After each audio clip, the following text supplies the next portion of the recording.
सरकार ने बाहरी राज्यों से आए हुए लोगों को जो है डोमिसाइल दिए, अब वोटिंग राइट्स देने जा रही है सरकार। क्या उसके बाद इलेक्शन लड़ने के भी अधिकार मिलने चाहिए? नहीं, इलेक्शन लड़ने के अधिकार नहीं मिलने चाहिए, कभी नहीं मिलेंगे।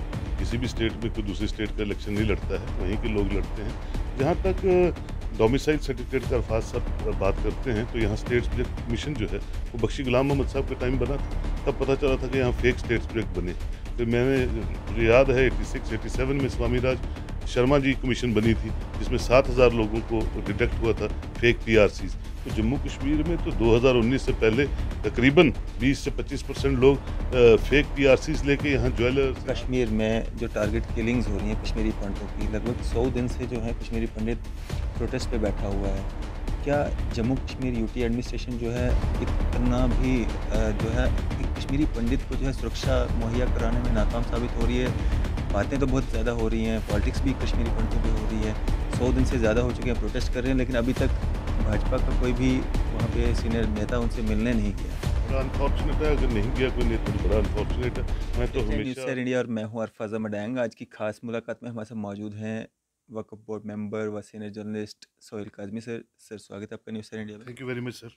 सोहेल सर, जिस तरह से कल एक प्रेस कॉन्फ्रेंस के माध्यम से ये ऐलान कर दिया गया है कि जो पुराने लोग बाहरी राज्यों के हमारे जम्मू कश्मीर यूटी में रह रहे हैं, उनको भी अब अधिकार है, वो वोट डाल सकते हैं। और अधिकार हर किसी को है जो भी बाहर से आया हुआ यहाँ पे व्यक्ति है। तो किस तरह से ये संभव है कि एक भारत देश में रहते हुए दो जगह पे एक ही शख्स वोट डाले? वो पहले पहले मैं आपको करेक्ट करना चाहता हूँ। हृदयेश कुमार जी की जो प्रेस कॉन्फ्रेंस कल हुई है, उसमें ये एलेबोरेट किया गया कि हर स्टेट में, पूरे भारत में, जो इंसान यहाँ से दूसरी स्टेट में नौकरी करने जाता है और वहाँ 2 साल 3 साल रहता है, तो वहाँ वो अपना वोट का प्रयोग कर सकता है। ये है एग्जैक्ट वर्डिंग। ये वर्डिंग नहीं है कि पंजाब से यहाँ वोटिंग करने आएंगे, हिमाचल से यहाँ वोटिंग करने लोग आएंगे। ये गलत नोशन जो फैला रहे हैं कुछ लोग, ये गलत है। आप इसको पहले करेक्ट कीजिए। और ये हर जगह होता है कि अब जब इलेक्शंस होती हैं, हमारे फौजी भाई हैं, वो वोट डालना चाहते हैं अपने दिल से किसी भी पॉलिटिकल पार्टी को। ज़रूरी तो नहीं है कि वो किसी एक पर्टिकुलर इंसान को वोट डालना चाहते हैं, किसी भी पॉलिटिकल पार्टी को वोट डालना चाहते हैं, तो वो राइट अपनी किसी भी स्टेट में हो, किसी भी यूनियन टेरिटरी में, वो यूज़ कर सकते हैं। तो ये तो वेलकम स्टेप है, ये तो कोई बुरी बात नहीं है। तो मैं सर, नहीं समझता हूँ इसको बुरी बात। आपके अंदाजे से कितना वोट शेयर जो है वो बढ़ेगा? कुछ लोगों का कहना है कि लगभग 25 लाख वोट जो है वो बढ़ेगा। अगर 30 लाख भी बढ़ेगा तो किसी को क्या प्रॉब्लम है? डालना तो पॉलिटिकल पार्टीज़ को ही है ना वोट। बाहर से, हिंदुस्तान से बाहर से तो कोई पार्टी आई नहीं। जम्मू कश्मीर की पार्टी है और वो पार्टी है जो पूरे भारत में है। तो भई अच्छी बात है, उनको डालने दो वोट, उसमें क्या प्रॉब्लम है? वैसे भी यहाँ वोट डालने का चलन कभी रहा नहीं है। आप डेढ़ 2%, 2.5%, 3% वोट के साथ इलेक्शन चलाते रहे हैं, जो मैं समझता हूँ अनकॉन्स्टिट्यूशनल है। हर इंसान को, मेजॉरिटी को, मैं नहीं कहता हूँ बच्चों को या बुजुर्गों को या बीमार लोगों को बाहर आना चाहिए वोट डालने, लेकिन 70-80% तो पोलिंग होती है, हर स्टेट में होती है, लेकिन जम्मू कश्मीर में 2-3% ही वोटिंग होती है। ये मैं समझता हूँ अनकॉन्स्टिट्यूशनल है। और अपनी जो हमारी जो राइट्स है, फंडामेंटल राइट्स है, उनको पूरा यूज़ करना चाहिए। वो हमारा हक है और हमें वो उसका इस्तेमाल करना चाहिए। उसी से एक मजबूत सरकार बनती है, उसी से अच्छे नुमाइंदे चुन के आगे आते हैं। एक नुमाइंदा खड़ा होता है और 2% पोलिंग होती है और वो अकेला ही जीत जाता है, और वही जीतता रहा, वही जीतता रहा, वही जीतता रहा, और वही पॉलिसीज़ जो उसके दिमाग में अच्छी या बुरी जो है वो फॉर्मुलेट करता रहा। तो उससे रीजन्स का, स्टेट का, नेशन का भला नहीं होता है। तो ये तो अच्छी बात है कि ज़्यादा से ज़्यादा, आप देखिए जहाँ जो पंचायत इलेक्शन हुई, यहाँ कभी पंचायत इलेक्शन होती नहीं थी। तो यहाँ 70 सालों में 2 या 3 बार पंचायत इलेक्शन हुई होंगी। तो कभी बोलते स्नो बाउंड एरिया है, कभी बोलते कोई प्रॉब्लम है। तो इलेक्शंस हो गई। तो जब इलेक्शंस हो गई और वहाँ सर्दियों में नवंबर दिसंबर में, जब मैं श्रीनगर में था और करगिल में था, और मैंने देखा कि 60% लोगों ने पोलिंग की, और लोग जा रहे थे के शर्मा साहब के पास था, वो चीफ इलेक्टोरल कमिश्नर थे, तो उनके पास जा रहे थे कि हमें पोलिंग ये जो है इसको, जो हमारी कंपेनिंग है, इसका टाइम बढ़ाइए, 4 बजे से आगे कीजिए टाइम, ताकि हम अच्छी तरह कंपेनिंग कर सकें। तो जो लोग चाहते हैं वो मरकज़ को देखना है। जो एक दो पॉलिटिकल पार्टीज़ के नुमाइंदे चाहते हैं, वो गवर्नमेंट ऑफ इंडिया नहीं देखती है। Government of India in totality देखना चाहती है कि जम्मू कश्मीर को प्रॉस्पेरिटी की राह पे कैसे लाया जाए। तो ये एक वेलकम स्टेप है, इसमें कोई नाराज़ होने की बात नहीं है। तो सर, हो सकता है कि नेशनल पार्टीज़ जो हैं उनको इससे कोई नुकसान ना हो या उनको कोई फ़र्क ना पड़े, लेकिन जो रीजनल पार्टीज़ हैं उनको इसका असर होगा? मुझे नहीं लगता कोई असर होगा। देखिए, एक एक्टर अच्छा है और डायरेक्टर अच्छा है और फ़िल्म अच्छी है, तो उसको तो सारी दुनिया देखने जाती है।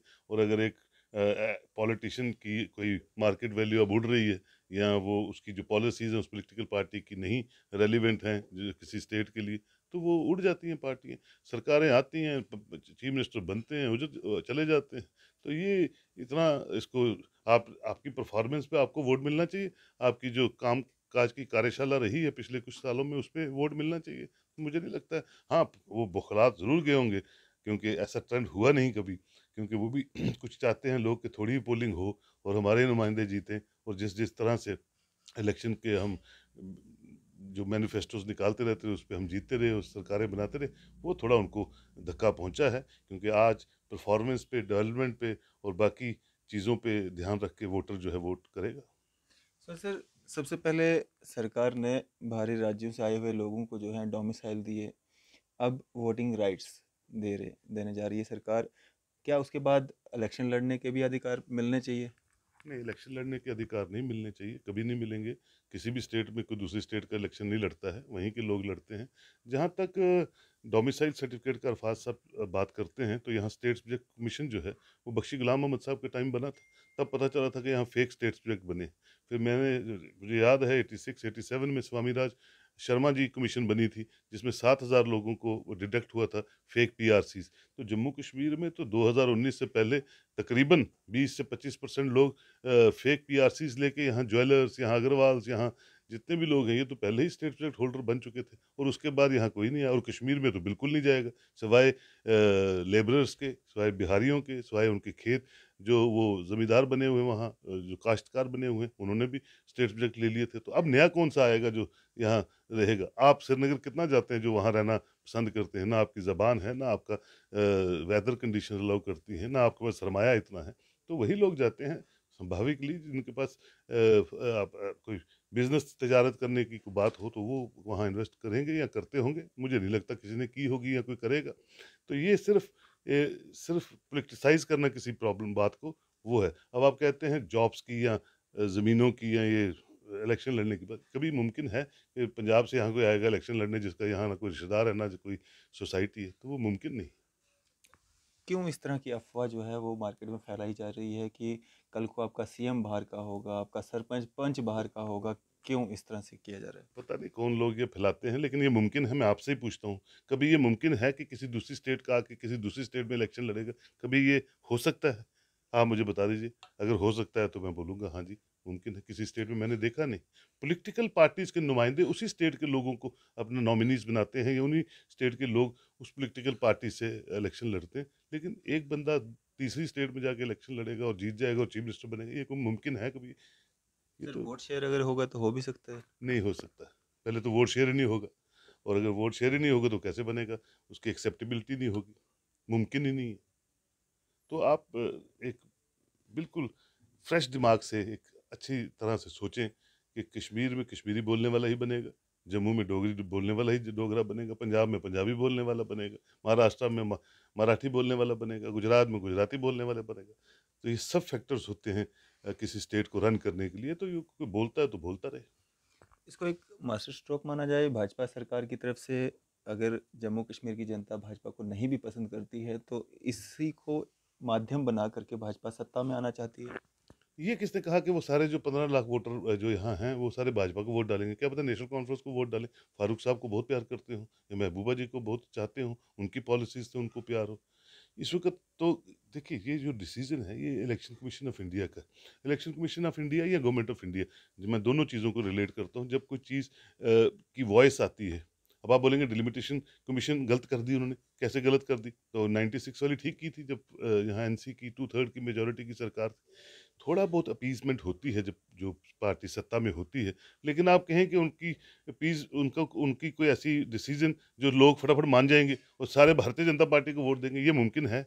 It is not possible, because election fever 1-2 महीने का होता है, 1.5 महीने का होता है। उस वक़्त वो इश्यूज़ पे लोग टिल्ट होते हैं जो उस वक़्त के इलेक्शंस के दिनों के ये होते हैं, इश्यूज़ होते हैं। और मैंने देखा है कि स्वीप कर जाते हैं। राजीव जी की असैसिनेशन हुई और सुबह इंदिरा जी की हुई, तो सुबह 425 सीटें पार्लियामेंट में कांग्रेस लेगी, या कोई ऐसे बड़े मुद्दे, मंडल कमीशन हुई तो रातों रात वीपी सिंह साहब की सरकार का पता ही नहीं चला। तो ये इलेक्शंस के फीवर्स के दिन भी देखने होते हैं कि उस वक़्त क्या इश्यूज़ जो होते हैं वो बिखरे होते हैं, या किसका स्लोगन्स हैवीली काम कर रहे होते हैं, तो आने वाला वक़्त बताएगा। सर, जिस तरह से कश्मीर में जो टारगेट किलिंग्स हो रही हैं कश्मीरी पंडितों की, लगभग 100 दिन से जो है कश्मीरी पंडित प्रोटेस्ट पे बैठा हुआ है। क्या जम्मू कश्मीर यूटी एडमिनिस्ट्रेशन जो है इतना भी जो है एक कश्मीरी पंडित को जो है सुरक्षा मुहैया कराने में नाकाम साबित हो रही है? बातें तो बहुत ज़्यादा हो रही हैं, पॉलिटिक्स भी कश्मीरी पंडितों पे हो रही है। 100 दिन से ज़्यादा हो चुके हैं, प्रोटेस्ट कर रहे हैं, लेकिन अभी तक भाजपा का कोई भी वहाँ पे सीनियर नेता उनसे मिलने नहीं गया है। बड़ा अनफॉर्चुनेट है, अगर नहीं गया कोई नेता तो बड़ा अनफॉर्चुनेट है। मैं तो हमेशा जहाँ भी बात करता रहा हूँ तो यही बोलता रहा हूँ कि जब तक पूरी फ़िज़ा कश्मीर में साज़गार नहीं होती, जैसे इस बार 20 लाख टूरिस्ट था, जब तक 1 करोड़ टूरिस्ट बिल्कुल सेफ़ली वहाँ टूरिज़्म के बेनिफिट्स नहीं लेता या टूरिज़्म को एन्जॉय नहीं करता, तब तक मैं समझता हूँ ज़ाती तौर पे कि 80, 90 और 32 साल से जो कश्मीरी पंडित यहाँ हैं, अगर उनको रिहैबिलिटेट ही करना है, हमारे भाई हैं, बहनें हैं, माताएँ हैं, उनको जिस तरह जगती में आपने रिहैबिलिटेट किया, उसी तरह का एक बड़ा वसी टाउनशिप बनाइए, उनको वहाँ जॉब्स दीजिए। क्योंकि ज़िंदगी जान है तो जहान है, अगर जान बिल्कुल। ही खतरे में है तो कौन-सी टाउनशिप में वो कश्मीर रहेंगे। ये मैं हमेशा कहता हूँ कि अच्छी फ़िज़ा की टाउनशिप यहाँ बनाइए, नगरोटा बनाइए, उधमपुर बनाइए, ताकि वो भी फ़ील करें कि हमारी सरकारों ने हमारे लिए कुछ किया है और हमारी मेजॉरिटी भी हमारी बात करती है। तो ये जो बच्चा 90 में यहाँ पैदा हुआ और आज 32 साल का हो गया, जिसकी शादी भी होगी, आगे बच्चे होंगे, जिसकी ज़बान, जिसका फूड कल्चर, जिसके रिलीजियस सेंटिमेंट जम्मू जैसे हो गए, उनको ज़बरदस्ती आप धकेलते हैं कि आप वहाँ जाएँ। उससे बेटर है कि उनको एक फिजिबल एटमॉस्फेयर, कंड्यूसिव एटमॉस्फेयर में कहीं और रिहैबिलिटेट करें और सारा फोकस कश्मीर पे रखें कि कश्मीर को कैसे टेंशन फ्री, एक सिक्योर एटमॉस्फेयर में लोग जो हैं, लोगों को साथ दे के उसको बनाने की कोशिश करें। सरकार का कितना इसमें आप अहम रोल मानते हैं कि इस तरह से जो टारगेट किलिंग्स हो रही हैं और जिस तरह से डीजी साहब की एक प्रेस कॉन्फ्रेंस आई कि हमने उन लोगों को जो है मार गिराया जिनके द्वारा ये इस निहत्थे और को जो है गोली मार के मारा गया था, और एक उसका भाई जो है वो अभी भी जख्मी है। कश्मीरी पंडितों से आज हमारी बात हो रही थी, वो कह रहे थे कि जब किसी व्यक्ति की मौत हो जाती है उसके बाद क्यों उन लोगों को मारा जाता है, पहले क्यों उन मिलिटेंट्स को मारा जाता है? ऐसा कहाँ पे कमी रह जाती है? देखिए, कहीं न कहीं कमी रह जाती है और पाकिस्तान को सबसे ज़्यादा हाइप जो है वो कश्मीर से मिलती है, और वो छोटी से छोटी क्रॉस बॉर्डर टेररिज्म का कोई भी एक्टिविटी है उसको करने में वो इसलिए सक्षम रहते हैं कि इंटरनेशनली हाइप उनको मिले और पूरा फोकस पाकिस्तान पे और कश्मीर पे आ जाए।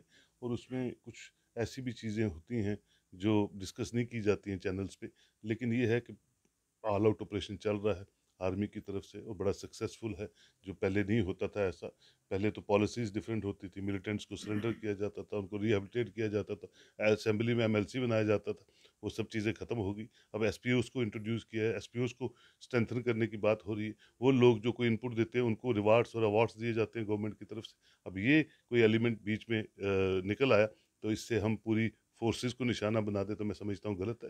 लेकिन ये है कि पूरी फ़िज़ा को कंट्रोल किए हुए है हमारी पैरामिलिट्री कश्मीर में भी, जम्मू में भी और लद्दाख तक।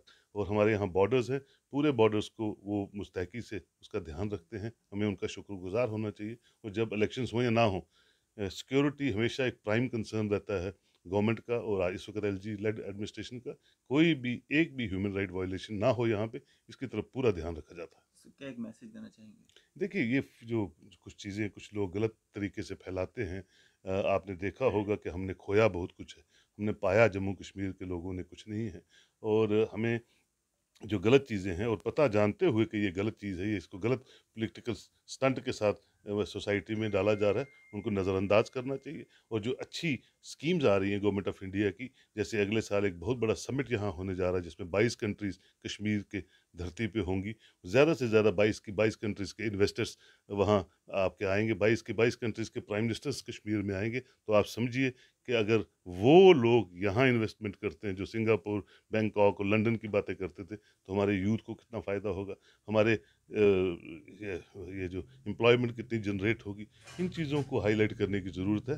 वो लोग जो सियासत करते हैं और सियासत के गलियारों में सिर्फ पॉलिटिसाइज़ करने के लिए कोशिश कर रहे हैं, उनको नज़रअंदाज कीजिए, अच्छी नीतियों को एक्सेप्ट कीजिए और यंग एंटरप्रेन्योरशिप स्कीम जो आ रही है उनको आप अडॉप्ट कीजिए। और ज़रूरी नहीं है गवर्नमेंट जॉब भी करें आप, छोटे से छोटा कोई इंडस्ट्री लगाना चाहता है, कुछ लगाना चाहता है, खादी विलेज इंडस्ट्री बोर्ड से कुछ फ़ायदा लेना चाहता है, वो ले और आगे चले और अपनी ज़िंदगी को कोई मकसद दे और जम्मू कश्मीर का नाम रोशन करे। चलिए शुक्रिया सर हमारे साथ बातचीत थैंक करने यू के वेरी लिए। Much, thank you very much. तो ये थे हमारे साथ वक्फ बोर्ड मेंबर व senior journalist Sohail Kazmi sir. इसी तरह की मज़ीद अपडेट्स के लिए आप देखते रहे न्यूज़ शेयर इंडिया। मैं अरफाज मडैंग, कैमरामैन शाहनवाज के साथ।